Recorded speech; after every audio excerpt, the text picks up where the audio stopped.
Everybody, welcome back to 32 All the Way. We tried this a couple of days ago just for the holidays. Really wanted to get her on an interviewer. We've been interacting a lot in different groups on Facebook and on Twitter, but the feed was total crap. So we threw it away. We're starting all again. Everybody, please welcome Cailea Thorn to 32 All the Way. How are you? I'm doing great. Thank you so much. I'm glad that we were able to redo this again. Yeah, the other, you know what? I went through the other one and it wasn't bad at all. I haven't learned the editing skills yet.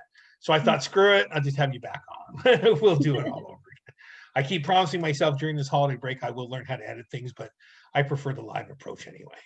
So here's where we're going to start. You have something coming out. I think your date actually is not until you said June of 2021. Yep, June 2021. Raven Phoenix, the vessel. Let's give us a little background before we talk to your blog without not enough to give it away, but enough that people might want to buy your book. Yeah, so it is our main character is Raven Phoenix, who is a young girl who's absolutely naive of the world outside of her little own town. And she finds out that her life path that she thought that she's supposed to lead and everything like that isn't actually what it's actually going to happen. Things happen that she realizes she has a destiny beyond her own, much like us. Things don't actually go as planned. So, and we come across the character Nevin Starfire, and we see how their relationship and their friendship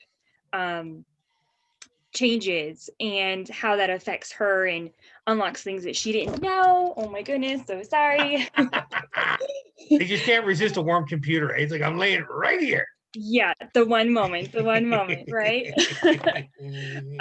And so he awakens something in her that she didn't realize that she actually had. And then the antagonist, Lord Brennan, his main two goals is just to acquire power and to get Raven Phoenix.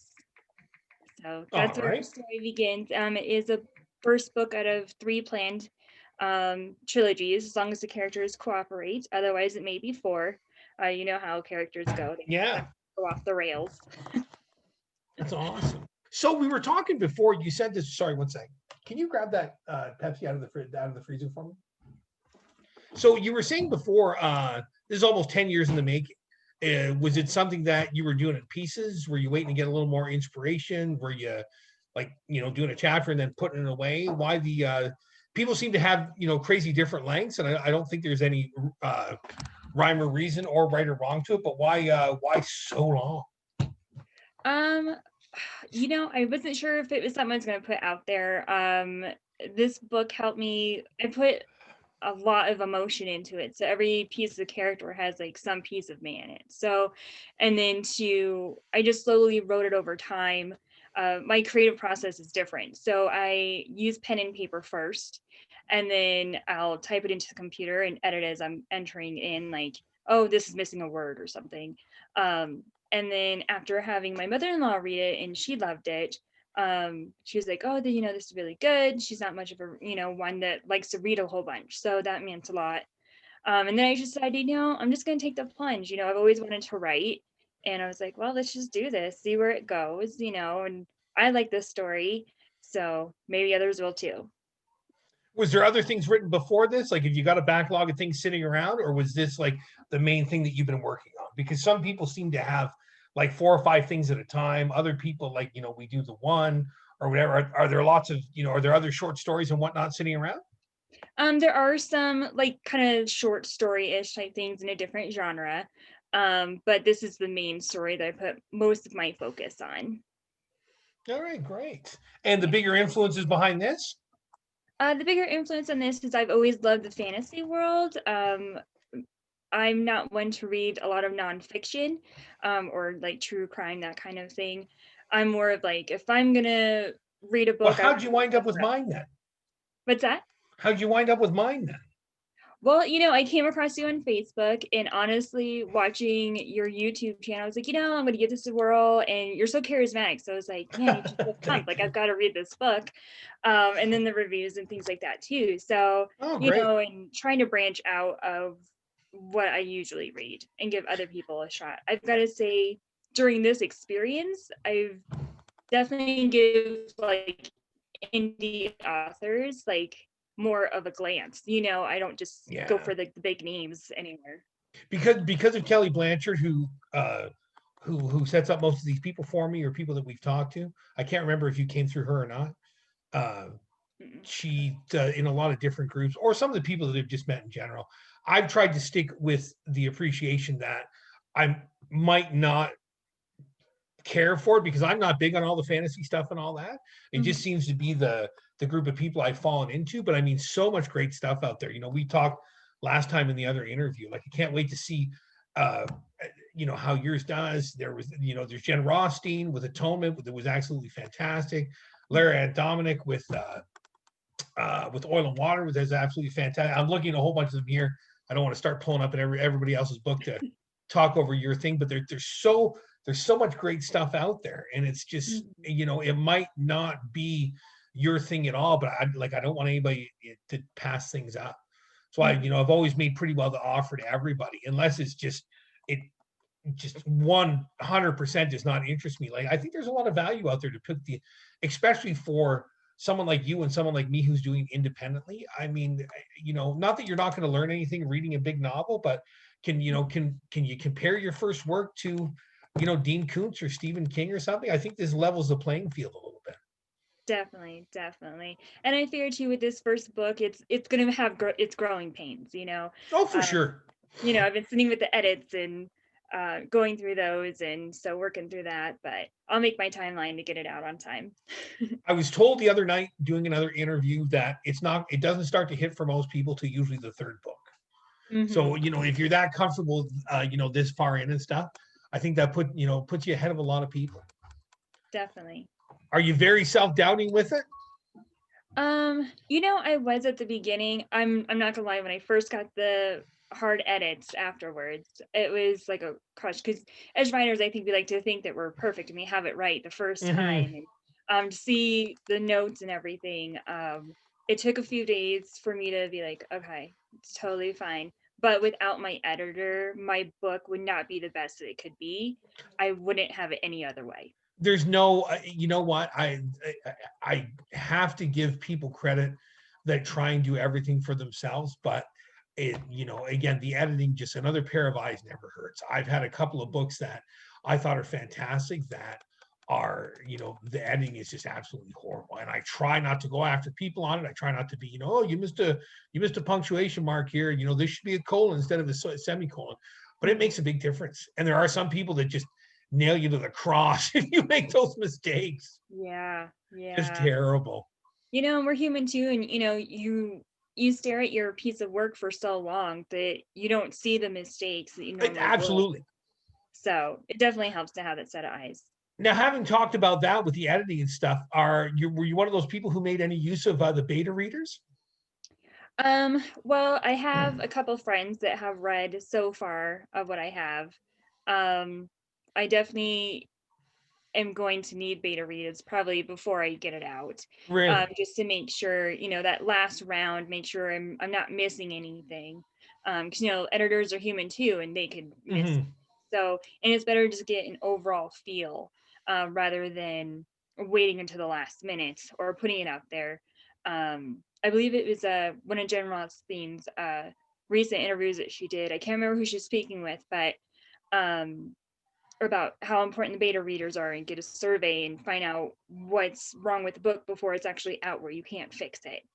I So, don't I don't know. I'm on the fence about the whole thing. Maybe I'm just confident about the kind of things that I write about. Maybe when I move out of my comfort zone, I'll want to do it. But I don't know. Like, did they fall more along the lines of them helping you with the editing, or are they telling you about the story? Because I never want to be that guy that argues with anybody about my story, but I was very confident of where I wanted mine to go. Like, what are you looking for from people for this? Are you looking for a bit of both in that regard? yeah, I mean, I want someone to be honest and just tell me like if something's wrong with it, like if they're Mm-hmm. not understanding something, because being the writer, it totally makes sense to me and my thought process with it.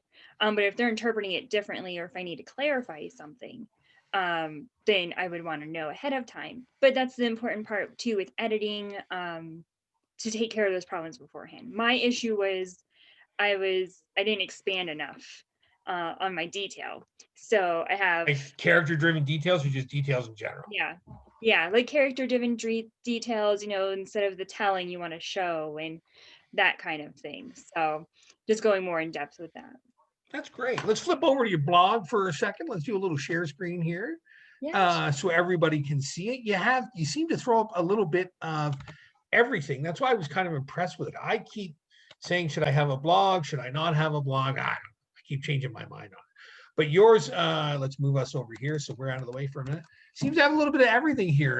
Talking about your book, a first couple of chapters, giveaways, inspiration, all kind of great stuff. You got a review. Thank you very much for Down the Lane. How much time are you spending here? Because it looks very well done. Oh, well, thank you. Probably not as much time as I should. I don't, work happens and life happens. Yeah. And, so I want to spend more time on it, on my social media. I don't spend as much time as I should on it. Mm-hmm. But if I can manage to get like a blog post, like, I don't know, at least a couple a month, that's probably a good thing for me right now. Because I was working a lot of overtime with work and, life changes, but definitely. And with the giveaways, I love doing those. Just kind of, help create a little bit buzz, something different. And I make this card myself. So. No, that's great. Again, I've been trying to, I don't see them as much on Facebook. I try and retweet yours whenever I see them on Twitter, because again, like I was saying before, I can't, some of those people that, not just because of me, they've obviously joined in because they want to talk to you, but that little group that's milling around us, I can't remember her first name, but like Garcia, Agnes Oquendo out in Florida, Jen, Lara, you, like, it's just, it takes a second to go and retweet somebody else's stuff. And in that entire group, I've never seen, like, if your name isn't included the one time, I'll still retweet it anyway, because I know you guys are going to put my name in later on. Right. You can't be expected to be mentioned every time, but I think it's a pretty decent community. I wish I would have started a little bit earlier before I got this far into the book, because I always feel like, I'm playing catch up with everybody else. So I don't know, maybe the blog is the way to go. Are you crocheting or knitting? I knit. So I actually use a loom, which is what that picture was a little bit before. And that's how I do it. It's a little bit easier right there. Yeah. So that's the loom that I use. It just helps to make it a little bit easier, especially if I'm doing 2 different color yarns on the same scarf. And it's easier on my wrist. Yeah. I never knew until my wife mentioned this a little while ago. I never knew the big difference between the two of them. I just thought, you're doing that, it's all the same, but it is not. No, I tried the crochet thing. I can't get it down. So you're going to be coming up before the next Pit Mad and all those things. Are you going to be participating in any of that? In what? In Pit Mad? Did you do that on Twitter? Where you're basically sending out your pitch? No, I haven't. I probably should, at least for practice, but I haven't yet. Yeah. I don't know. I'm kind of that's something else I'm kind of ambivalent on, but a lot of the authors mention it and stuff. So just wondering if people were taking advantage of anything along those lines. Yeah. I'm still getting used to the whole Twitter thing. I'm a little late to the Twitter thing. So you know what? It's not bad at all. It's just, again, what I find is, and I don't want to make it a big sermon about Twitter. You're trying to get your followers and you're trying to go in. And it's just like, I feel bad when I don't add people, but I made it very clear from the beginning, like mine grew exponentially from all those people helping me out. And then other people like you having friends where you say, okay, well, you know what, they're going to start following. But I feel bad when I don't follow somebody back, but the political climate, the religious climate out there is just something I'm not interested in at all. Right. You know what I mean? And you want to try and share your things with people, but I don't want to get sidetracked into those arguments. And it's a little difficult sometimes. It really is. And like I said, again, yours is another one that, I have no problem whenever it comes up just sharing it, because it's never anything negative. Some of the people out there, like, this cry for attention to just go away. I don't want to see it up Yeah. there. Exactly. Drama free, that's the way to be. You know what? To everybody, yeah, I realize there's going to be those times, but my belief has always been like, does anybody really care? And then on top of that, if this is how you have to get someone's attention, it's not all that great. It doesn't really turn into anything fantastic. Cailea, I thank you so much for your time. This is awesome. It will be up in a day or two so everybody can see it. The page that I was just showing everybody and a couple of other links, we're going to toss them all up there. By all means, come and join us all on Twitter. You can follow Cailea, you can follow myself. I'll put everything in the description for the video. And we've got like 6 months before we see the book. Yes. Hopefully that's enough time that you're totally happy with it, and then it's out. We see what happens. Oh yeah, it's all gonna work out. You can come back and you can let us know what's working on after that. Definitely. Thanks so much for your time. This is 32 all the way sign off. I'll talk to you soon. All right, thanks. Bye. Thank you.